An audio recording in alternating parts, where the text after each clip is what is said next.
Hello, this is just a little introduction before the video proper starts. This video is going to be in two parts because when Anna and I put it together, it was just so long, you'd fall asleep before the end of it. So this first part, which is going to be posted today, is all about the cooking, and part two is going to be delivering the things that we've cooked. So that'll be tomorrow night, which will be the 13th of December 2020 in this little Advent series. And also, by chance, tomorrow night is the live stream over on Patreon. And as an experiment, we're going to do that as a Zoom chat. So that's the first time we do it. If it's successful, we'll do it again. But there's going to be some Zooming happening over on Patreon tomorrow. The link for the patrons are always in the description below if anybody fancies seeing how that's going to pan out. But now the cooking video is coming, and tomorrow night will be the delivering video. See you then.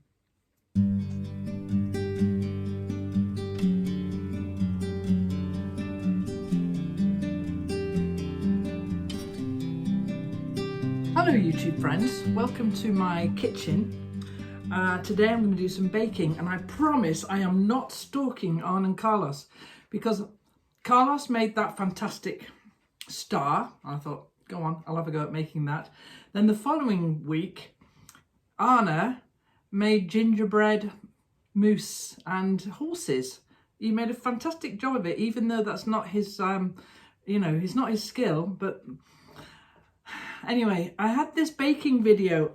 I'm going to bake today. And it's been planned for ages because Anna and I are doing a thing with what we bake. We're going to give them as little gifts, but I have to make them first. So I promise you, I'm not stalking Arne and Carlos. There are worse people to stalk, though. Thank you for enjoying the star making video. Somebody left a comment that tickled me. It said, yeah, you did a good job there, Kate, but you weren't as funny as Carlos.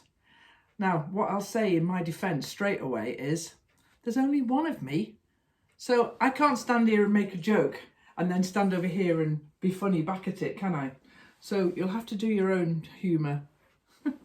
I'm here in the kitchen then. It's really dark today, so I've got this sort of little light thing, and hopefully it'll be a bit brighter because of that.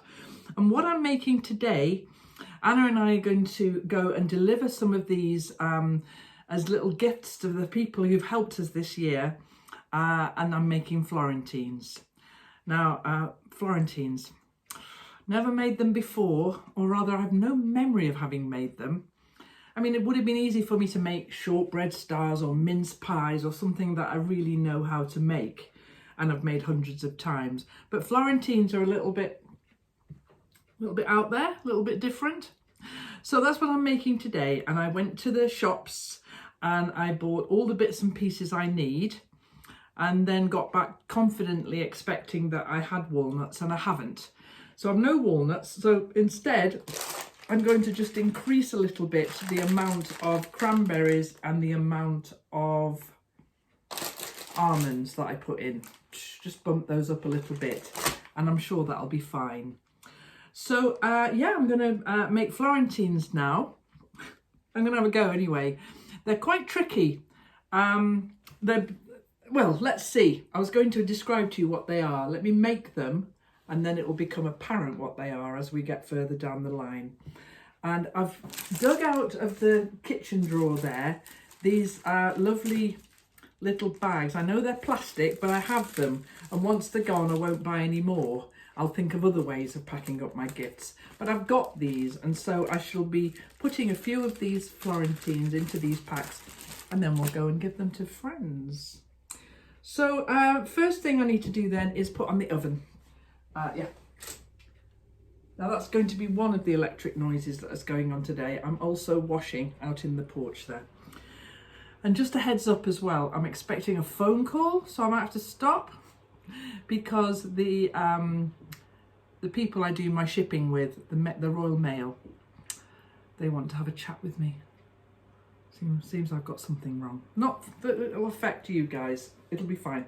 So I'm going to weigh out everything now, and I'm going to do that overhead so that you can see all the things that I'm putting together in this pan for you.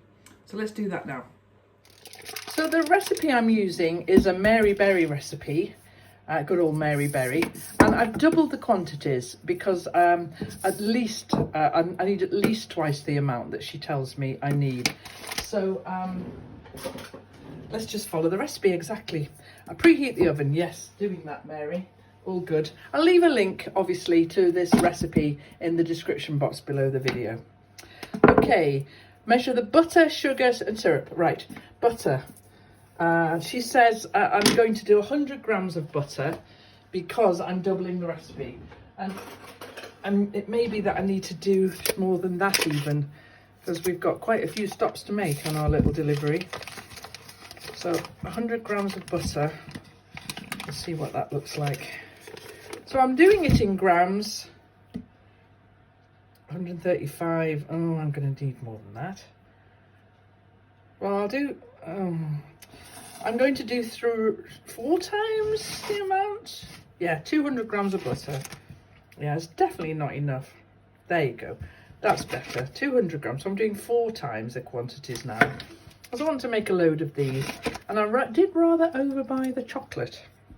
There you go. 200 grams of butter. 207 actually, but that's okay. So that'll be 200 grams of demerara sugar. So I like demerara sugar. It's crunchy and golden and lovely, and I didn't have any of that, so I had to buy some of that. So 200 grams of this stuff in the pan. I probably haven't got a big enough pan now, have I? But never mind. Whoops daisy, 212, that'll do. Actually, no, that's too much. Let's take a little bit of that out. 207. 201, that's perfect. Okay, Mary, what's next? Oh dear. Just spilt the sugar, never mind. Zero that. Butter, sugar and syrup. So how much syrup? Oh, I'm not putting 200 grams of syrup in there. Let's see how we go. I'll start putting the syrup in. It's on 0. You see, that's only 10 grams there. Okay, it could be some time because I've got to do a lot of squeezing here. This is golden syrup. I guess I should put the right amount in. You know what I'm going to do? I'm going to take the lid off. Okay, let's just keep going. I'll be back to you in a second. I think a way to get this out of here would be to stand it in hot water, and then it would get thinner, wouldn't it? And it would work better. Now I'm looking further down the list while this slow thing is happening, and I need to put the butter, sugar and syrup into a pan and gently heat it, and then I'll weigh the other ingredients out, and I need some chopped cherries, which is always nice, isn't it? So I've got these cherries. Now last year, when I made the Christmas pudding, I think it was, people were quite interested to see that I get the undyed glacé cherries, because why would you want a load of red food colouring in your food? I mean, I still think these aren't a health food, but I've got the undyed. However much this is, it's going to have to be enough because I haven't got any more. That'll be fine. And so now I'm going to put this on the heat then. 200 grams of plain flour. So if I put the sieve on there and 0 it, now that the weight there is 0. So if I weigh 200 grams, I can sift it. Whoops a daisy. 243 grams. Let's put 43 grams back in the sack, shall we? There's 200 grams. Good. Okay, so we'll sieve that then. Lovely. And the next thing we need then is all the fruits and bits and pieces of nuts. There's going to be a lot of washing up after this. So I need 100 grams of dried cranberries. Now, there's 180 in here, so I don't need all of it then. So 100 grams of cranberries, and they don't need chopping. They're just fine as they are. 100 grams of cranberries, 107, that'll be fine. I'm just going to stick those straight in with the flour. 100 grams of cherries. And how many almonds? 100 grams of almonds. Okay, because I've got no walnuts. So this is going to be 100 grams of almonds. I like almonds. I think almonds and cashews are my favourite nuts. There we go. And now, it goes in there as well. Now, one of the things it wants is candied peel. Now, I have my own candied peel here that I made, but it's a little bit hard. In fact, it's rock hard, let's be honest. So I've put it through the blender, what's it called again? The NutriBullet. And it's more or less powder now, but that's fine. It won't break people's teeth. So I'm going to put that in as well. It'll just add a fantastic citrusy feel to it. But now I need to put the cherries in, but I need to chop these. So I need 100 grams of cherries, and this is 200 grams. So instead of making all this filthy, I'm just going to eyeball half this pack and chop them up. Let's not get them all over my recipe. So half the pack is like, they're not actually sticky, that's good. They're not in a whole load of syrup, good. So half the pack is, I could almost count them, couldn't I? Is one more, that's half the pack, yeah. So if I need to make more, I've got more. Okay, so I'm just going to chop all these up so that they're not too, oh, these are nice cherries. They're not all syrupy and horrible. These will be great in there. They look very colourful too. So I really hope this works, because there's 4 times the ingredients, and if I mess up, that's 4 times the waste, isn't it? But why are you going to mess up, Kate? Don't even think about it. Okay, chopping the cherries then, and that'll be the last thing before we do all the baking, and then the final thing is the assembling, which is the bit I'm looking forward to doing. You want a chunk, but you don't want a whole cherry in your biscuit, do you? Okay, I'm happy with that. I'll put that in the, so this is my dish then, with all my dry ingredients and fruit in and nuts. So I'll pop that in there, and then, as I always do, I'm just going to run down the ingredients and check that I've got everything. So butter, sugar and syrup are in the pan. Flour, cranberries, candied peel, almonds. I haven't got walnuts. I've used almonds twice over. That's fine. So that's everything. It's quite a nice recipe, this one. So all I need to do now then is wait for the melting to happen. Then we can stir all of these together. So I'm going to have a bit of a tidy up. So everything's melting beautifully in the pan over there. These are all nicely mixed up here. So those 2 things are happening. And then when I was buying the chocolate in the supermarket, I got 2 bars of chocolate, and I thought, that's not going to be enough. But then I was in a different part of the supermarket, so I bought 2 more. But they're different, but they'll be fine. They're very dark, 72% cocoa solids. So I'm going to see what Mary Berry wants me to do with the chocolate. I kind of know. I'm going to break some of it. Now, the chocolate, it says 200 grams of plain chocolate in the recipe. So 2, 4, 6, 800 grams of chocolate, which is what actually 4 times that would be. And so 300. I haven't even got enough chocolate there, but there will be. And I've also got more bits. It's always handy to have dark chocolate. You never know when you're going to need them.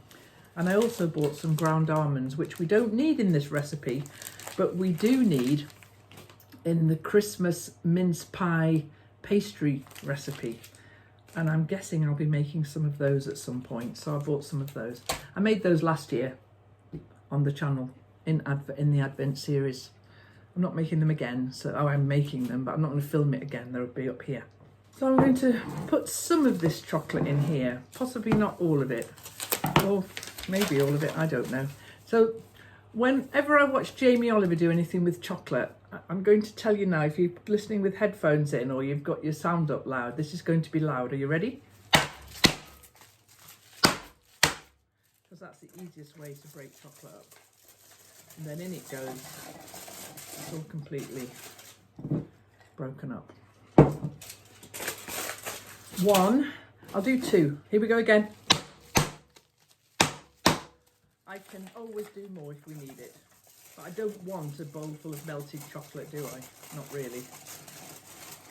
I don't need that yes either.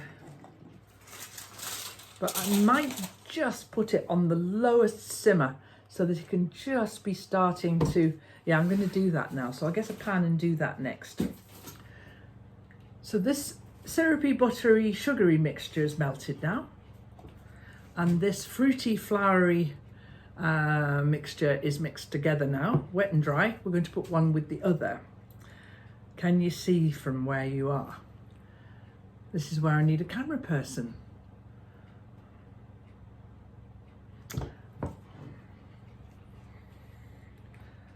So this is lovely and melted now. In it goes. Yum, yum. Okay, scrape all of that down now.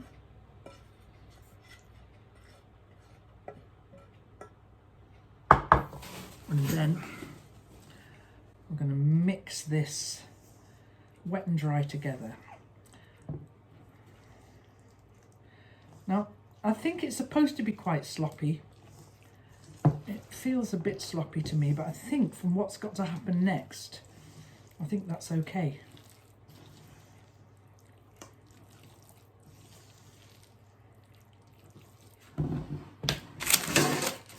I have to put blobs on here now, but really small ones because they spread. So that might be another opportunity to go overhead, do you think? Let's do it.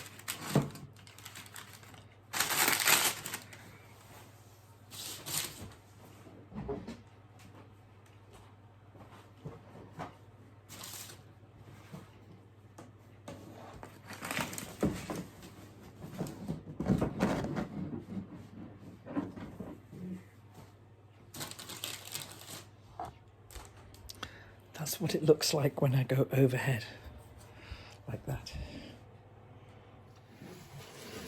So this little white plastic box thing, it just allows, it's got a hole in the top where you're looking through the camera, and it just allows me to film close-ups for you. It holds the phone that I do my videoing on, and it means I've got two hands free as well, which is great.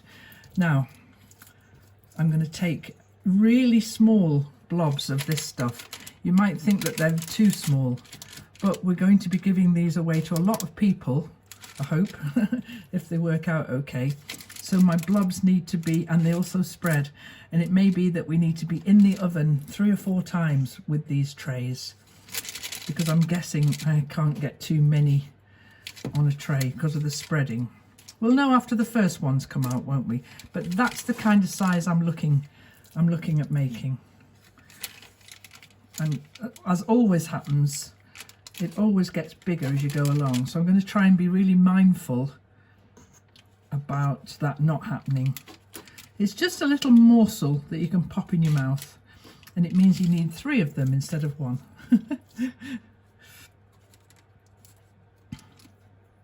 Now I guess if these don't work out, you won't ever see this video, but I'm hoping you do. You see there's too much dough on there. I don't mind if we're in and out of the oven 3 or 4 times with these, because I do want to make a lot. Yeah, that looks about perfect, I think. We'll cook 1 tray and see if I'm right.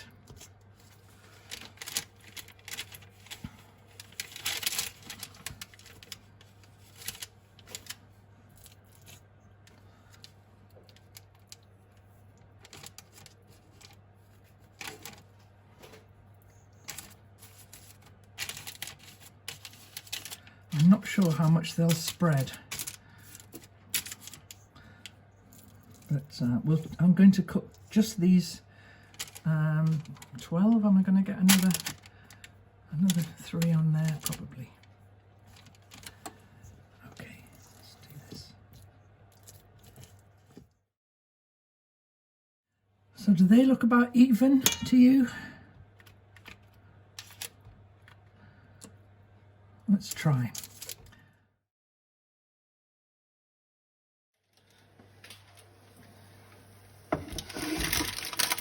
Well, there they are, and they've spread a lot more than I thought they would. So I'm going to try this because they're still really soft. They do firm up when they cool. So I'm going to try this. Look, that works, doesn't it? I'm going to get this round cutter and I'm just going to make them behave themselves a little bit better there, and then by the time they've cooled, because they're supposed to be kind of soft like this, and then they firm up and you put the chocolate on. But this works, doesn't it? They look about the right size now, and also neater, a bit neater. It's going to take a lot of work because they're all going to have this little treatment. Oh, it tastes great.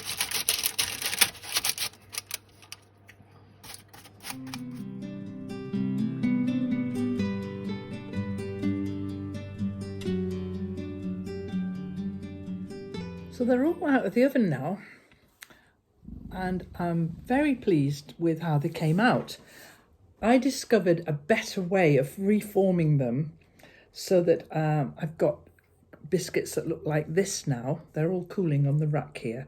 I mean, some of the early ones where I was a bit panicky, they come out a bit funky, but they're still okay. And to start with, I was using the cutter to cut the dough as it was coming out the oven. And this is the little scraps that I've got left. And that's all the scraps I've got because I came up with a different way of doing it. I didn't film it because it was really like, have to do this straight away. As soon as the second they're out of the oven and they're absolutely still bubbling hot, then if you take your cutter, whichever size you want, and scoot the batter up inside it, and then it sets now in a lovely round shape. So they're all the perfect size that I want. There are about 70 of them, which is perfect. Now, in here then is the chocolate.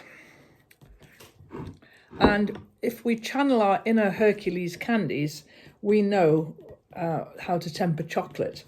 Mary Berry's way of tempering it on her recipe over there is to melt the chocolate in a bowl and then add grated chocolate to the melted chocolate. And that it seeds it and it brings down the temperature quicker as well. So I've got my thermometer out here, and it is funny how I like to use imperial measurements for everything, but I still, when I'm doing anything chocolate or anything that reminds me of Hercules, I use Fahrenheit. So at the moment it's on at 95 and I want it to be more like 85. So I'm not in a hurry because these are all fine now. They're not going anywhere. I need to put a little bit of chocolate on the bottom, and then the jury's out on whether or not I then sprinkle them with white chocolate stars. I may do. The other thing, the traditional thing to do with Florentines is to do a wobbly line on the back with a fork. So we'll see. Both of those options sound nice, don't they? I tell you what, though, I'm really pleased that I put some of my candied peel in there and I smashed it up, because if it had been, this has really gone hard now. It's still perfectly fine, but it would have been very hard on your teeth. But it gives a fabulous citrus flavour. I'm really pleased with it. I made those on the channel maybe last Advent, so I'll leave a link to those as well. When I made the candied peel. And with the candied peel, I dipped some of that in chocolate and put those in little bags. I might like to make sweetie gifts every year. But never made Florentines before. So what I've got here is just like a bamboo stick. This is what I like to use when I'm doing chocolate. It just helps you to stir it without getting a spoon or a spatula or something covered in chocolate. And I'm not getting my hand in there, Steve, I'm sorry. This is not really a chocolate video, is it? Although there is chocolate in here. So these are the scraps then before I discovered the best way to form the dough when it came out of the oven and it was still very loose. This was easy. So I've got these little scraps here that I can nibble on for me. They're lovely. They're cracky. They're sweet, chewy with the fruits in there. The cranberries are genius. I really like the cranberries. Very Christmassy cranberries. So by the time this gets down to 86, 85, it's really very cool and easy to spread on my biscuit. I've been remembering school domestic science and cooking when I was a kid. I really liked domestic science, and I think it was because I liked the teacher, Mrs. Croxford, who was just a lovely, a big motherly figure. She was fierce, but she was absolutely sweet. And I developed a habit, of wearing a tea towel over my shoulder like this, so that I would always have a tea towel handy if I needed one. And I just popped that over my shoulder like that just now because I've just washed a few dishes. And Mrs. Croxford's voice has just popped into my ear, whipping it off my shoulder and saying, "Don't do that, it's a filthy habit." Oh, do you remember your teachers, little quirky things like that? I mean, she was just the best, she really was. And she had this lovely, she was large lady, never trust a skinny cook. That's what they say, isn't it? And she was just like someone who obviously really enjoyed the food she made. She was a great cook, obviously. She was teaching all of us. And she would, when she wanted to indicate that there should just be a little of something, just like a pinch of something or a quarter teaspoon or something, she would just say, "Just put a little ooh of salt, a little ooh of nutmeg." And this little ooh was a measurement in her world. Oh, it was really nice remembering Mrs. Croxford. I used to go home for lunch because I never liked school dinners. At that time, I don't think people really embraced vegetarianism in the same way that it's completely acceptable now. And although I really wanted to not eat meat, there wasn't really any option. All my family at home ate meat. And there was just me, and it was like seen as, "Oh, don't be so daft, eat your beef, shut up, have another sausage." And I really didn't want to do that. Anyway, I used to go home for dinner, and I used to have domestic science on a Friday morning, and I used to take home whatever it was I'd made. And I remember this one time I made toad in the hole, which is a vile dish. I mean, maybe some people make toad in the hole really beautifully, where the batter is light and fluffy and delicious and the sausages are crispy and yummy and all of that. My toad in the hole was, it was leaden, the batter hadn't risen, it was rock hard, the sausages were overcooked. So I carried this thing home, by which time it was cold, and my mum and dad sat at the table and ate it and declared it to be very nice. Even I knew at like 13 that it was rubbish. And we all sat there eating this like, butter's like when it's raw and not risen. Bless them.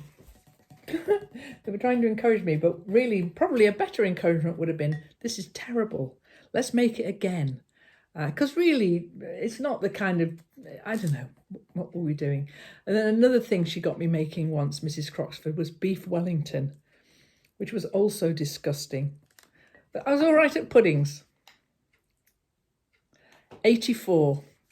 So what we're going to do now then is get a teaspoon, because I'm not going to stick my hands in here.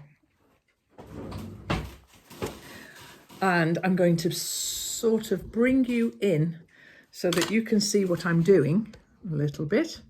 You can see the tray rather than me. And what I'm going to do then is I've just actually put some of these out of the way so that we've got a bit of tray to work on. There, how's that?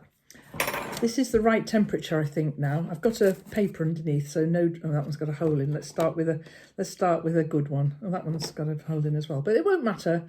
I'll just start with one that hasn't got a hole in. Okay, so I'm just going to. Can you see?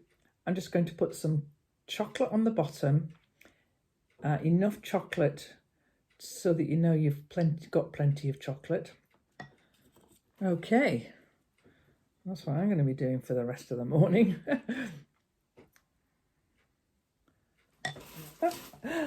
I'm remembering my cookery lessons now. And I remember as well that because I was a girl, I had to do cookery lessons. But really, I wanted to do woodwork and metalwork. But I was at a very traditional school, which didn't allow girls to do that kind of thing.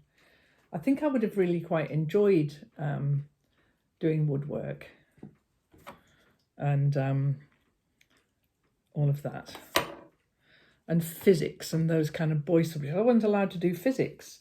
I could do biology because that was more of a girl subject, but I couldn't do. And by the time I was 15, I opted to do chemistry, which I could do by then, but I couldn't do any of the more practical, apart from domestic science, which included embroidery and sewing, you know, spending one whole term making an apron and having, now what was her name? She was I can't remember her name, but she was a hard taskmaster, the sewing woman. She would come round and she would peer over your shoulder and she would say, no, undo all of that. That was a whole morning's work. And do that seam again. And I'd look at it and I'd think, why? And at the time, the reason why I thought I don't really want to do sewing in the very prescriptive way that they were teaching me, because at home at the time, my mum used to sew dolls' clothing for sale.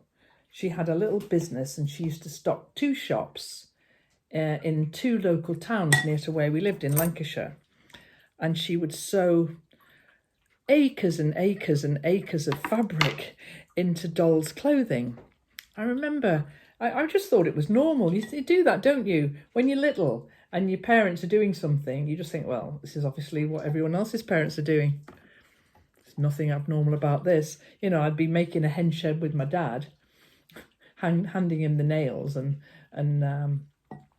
you know, holding one end of a piece of wood while he sawed it. And then my mum was inside sewing hundreds and hundreds and hundreds of dolls' clothes. And I thought, this is what everyone's parents are doing.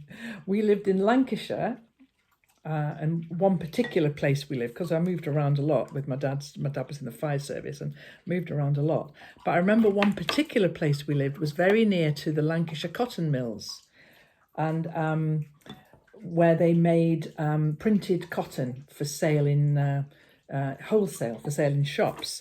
But they would sell the ends of the rolls, the bolt ends, in the factory shop. And my mum would go and buy these up, you know, for not very much, and turn them all into dolls' clothes.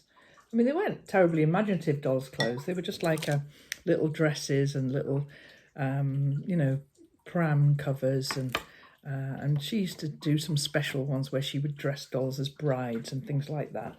But they were mostly sort of like lovely little dolls. And my dolls never wanted for clothes, as you might imagine. And so I just thought that everybody's mum was sewing, and was sewing miles and miles and miles of fabric while Dad was outside on his days off from being in the fire service, making fences and gates and hen sheds and beehives and I'd say, do you want to come and help? And it was like, yeah, go on. And I'd just hold one end of the wood. I really enjoyed it. And I learnt loads without him knowing he was teaching me. I just learnt at his knee, as it were. And my mum, if she wasn't making these dolls' clothes by the thousand, she'd be baking. You know, we didn't buy cakes. she'd be in there baking cakes. And so when I went to domestic science classes at school and found that I was supposed to sew by doing tailor's tacks and then pinning and tacking, and you know, I was quite a competent sewer, because I'd say to my mum, have you got a bit of blue fabric? I want to make a dress for my doll. And she'd say, what, light blue, dark blue, flowers, what do you want? And she'd find me just a scrap of fabric and I'd mess about with it. And she let me use her sewing machine. I was quite little, but I could use the sewing machine and I'd make my own dolls. I mean, they weren't brilliant, but they covered the dolls up and I enjoyed myself. So when I found that I was meant to put tailor's tacks in and match seams and tack everything, I was a little bit surprised. I thought, you don't have to do any of those things. I still think that. Right, I've got one whole tray chocolated, and how I've come down on the side of doing this is I'm not going to do the fork. No. Oh, it's good making a sticky mess, isn't it? Yes, it is. So I'll leave the recipe in the link below, but I'm going to give you some recipe tips, things that helped me. I would have the oven a little tiny bit cooler than she says, so they don't burn. I put it on about 170, 180. I'd also say the most important thing is the shaping, is to do that shaping the second they come out of the oven, and then you'll get round things instead of... Because what can happen, with the first one, I was quite dismayed to see that the whole lot had just sort of covered the baking tray and was like one amorphous blob. But in fact, once I did that shaping, it worked fine. And this stuff's really lovely and cracky now. I know I keep saying cracky. What I mean is it's very brittle, which I think with the chewiness of the fruits is going to be a lovely contrast. Yeah, I'm just going to have the right amount of melted chocolate here, I think. Take care, everyone. See you in a second part of this.